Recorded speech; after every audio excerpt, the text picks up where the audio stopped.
I started off my channel on an incredibly personal, vulnerable note by telling you all how I no longer have anything to do with my father. I don't really remember everything that I said in that video. I'd have to go back and rewatch it. I probably will at some point so that I can remake it and touch on things that I didn't mention. Maybe add some of the newer additions too. Yeah, there's a couple. But yeah, there were a lot of things that he did over the years that snowballed into me going no contact. Today's topic is about one of those things. My ridiculously disgusting childhood home. Let me be clear. This is something that both of my parents did that I don't think I could ever 100% forgive them for. I have a pretty good relationship with my mom now, don't get me wrong, but no matter how close we are, that will never change the past. Everything that happened to my sisters and I was child neglect. I know my parents were definitely going through a lot of stress and had trauma and feelings that they didn't understand how to work through, but that just doesn't excuse everything that happened. Here is your trigger warning for mentions of child abuse, animal abuse, bugs, etc. I'll be talking about a couple very gross things, so if you would rather not hear about gross things, then probably click off the video. No matter how embarrassed I might get telling a lot of my own personal stories, I feel like I should continue to do so because I know for a fact that there are other people out there that may have already gone through or are currently going through the same thing through no fault of their own. Maybe someone just needs to hear me talk about it so they don't feel alone, or maybe they just want to hear some rando talk about crazy nasty stuff, who knows. Regardless of why you clicked on my video, let's talk about some things that were considered normal growing up in a disgusting house. A disgusting mobile home, to be more specific and to paint you a picture. Number 1, roaches. I feel like this has to be first on the list because of how they were just everywhere in our house, all the time, as early as I can remember. My parents didn't like to clean up after themselves, so therefore we never got taught how to do that, except for the times we'd go stay over at our aunt's house. But when you have to go back home to a mess that size, there is no helping it unless the adults there want to change. 1,000%, it is always the adult's fault. Food got left out in the kitchen, in the bedrooms. My sisters and I all could tell you about how our dad would accidentally spill his coffee on the floor and then just leave it there. Sometimes he'd throw a towel over it, but that towel would never be picked up and the floor would never get mopped. We had this coffee table that would always get so piled up with leftover food and trash, it was insane. So naturally, in an environment like this, roaches found their way to the messes and never left. I've probably seen every kind of roach you could imagine, like the entire life cycle of those little demons. I've even seen albino ones. Even though I live in a clean home now, I still get so freaked out imagining them. Like, I remember as a kid, I'd lay in bed and see them crawling all over the walls, and I was so scared they'd get on me while I was asleep. I'm sure they always did anyways.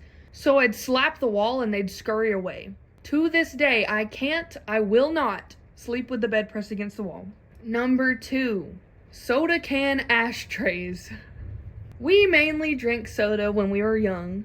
Insane thing to say. My kids will not get soda for a very long time. Our parents kept that stuff stocked. I loathe the taste of Dr. Pepper now. Absolutely disgusting. They also smoked cigarettes, and since we had empty or half-empty cans sitting everywhere, they'd pick the nearest one to dump their ashes in. You can imagine the smell was bad enough. Now imagine you leave your half-drunk, still perfectly fine soda sitting on a table amongst all the other cans, and your parents flicking ashes into it before you're done drinking it. Yeah, I can still remember the exact taste, unfortunately. Number 3, nicotine-stained walls. Something else you get when your parents are chronic smokers is secondhand smoke, but also nicotine stains on every wall in the house. I'll go ahead and insert some pictures just to show you what that looks like in case you're not familiar. I'm sure you can understand why we never wanted to invite any friends over to our house. For the friends out there who still came over regardless of the mess, you guys were real ones. And we're probably growing up in at least a few of the same conditions in your own house, and for that I am so sorry. Number 4, fist holes in the walls. Not much to say about this one, except that my dad was an angry guy and liked to hit stuff, including his kids, until we got old enough to understand, and didn't step out of line for fear of getting yelled at and or stripes all over our legs from him hitting us with his belt. Yup. A large man hitting little defenseless girls because there's totally nothing else you can do to teach them right from wrong.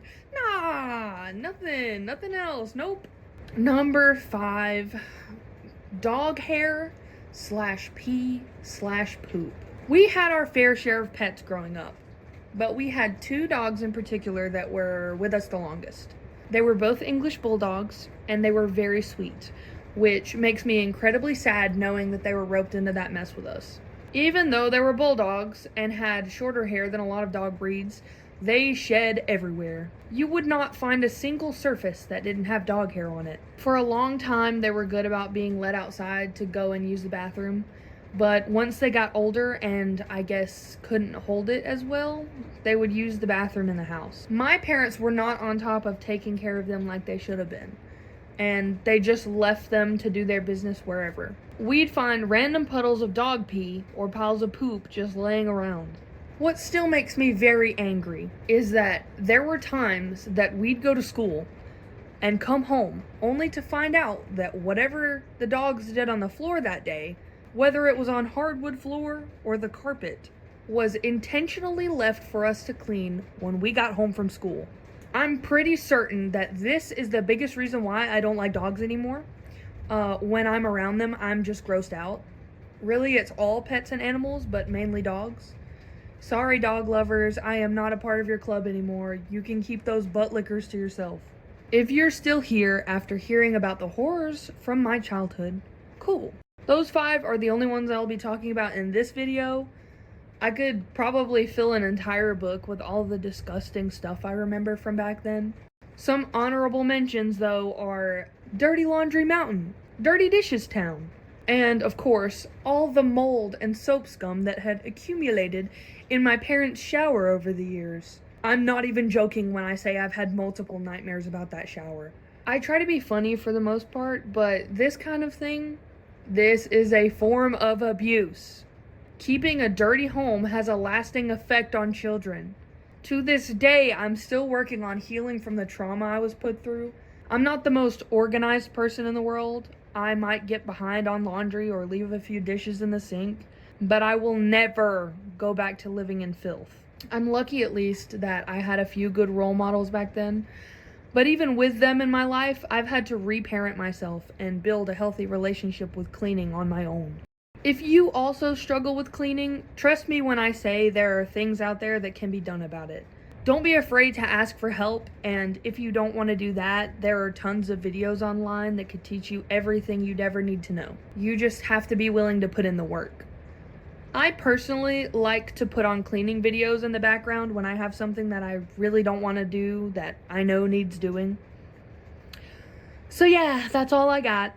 I guess this is one of those things I could have kept to myself, but again, I think it's important to talk about. Plus, you know, the crazier the topic, the more views, am I right? Hey! Okay, now stop scrolling on your phone and go scrub your shower. I know you need to. It's important. Goodbye.